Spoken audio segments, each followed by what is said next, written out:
भुज बले साध्य करे पृथ्वी नवखंड अमर संपद आनी करिथिला रुंड अमर संपद आनी करिथिला रुंड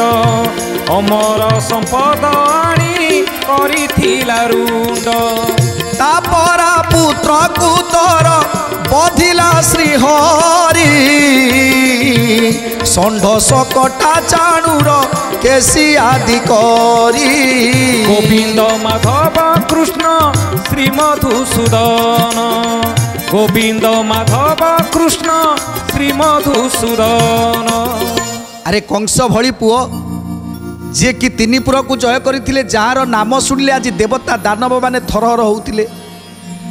आउ ए मथुरापुर को जगी रही षंढासुर बकासुर तृणावर्त धेनुकासुर प्रलंबासुर आज केते दैत्य माने सदाश्रवदा जगी रही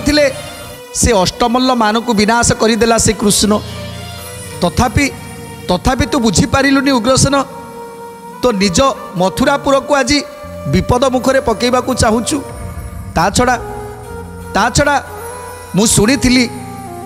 जे पुत्रर पुत्र नाती मानकु तांकर गोसाप माने बहुत भल पाती किंतु तो पाखरे से भल पाइबा नाही रे उग्रसेन तू गोसाप हेई तो निज नाती मानकु मध्य ता हाथ रे मरई देलु हंस डिंब से जदि आज थांते ताले से मध्य मथुरापुर को रक्षा करि थांते हेले हेले से कृष्ण बलराम हाथ रे से हंस डिंब मध्य प्राण त्याग कले तू केड़े अलाजुकटारे नाती की मारिलु तो पुओ को मारिलु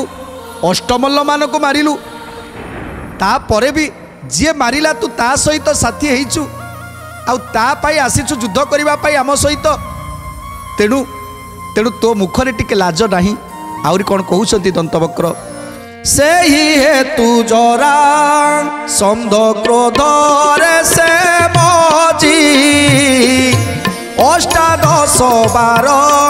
धाड़ी देला सैन्य साजी अष्टादश बार धाड़ी देला सैन्य साजी अष्टादश बार धाड़ी देला सैन्य साजी ता भये मथुरा गड़े न पारिले रही समुद्र रे लुचि छंती प्राण रक्षा पाई समुद्र रे लुचि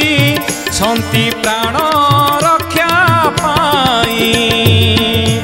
समुद्र रे लुचि छंती प्राण रक्षा पाई। तेणु रे उग्रसेन तोर जानिबा दरकार जे से मथुरापुर जे शत्रु से कृष्ण बलराम को मारिबा पाई दिन नाही राति नाही खाइबा नाही पीबा नाही सोइबा नाही 18 थर धाड़ी देला से जरासंध 18 थर धाड़ी देला जरासंध आउ से जरासंध को भय रे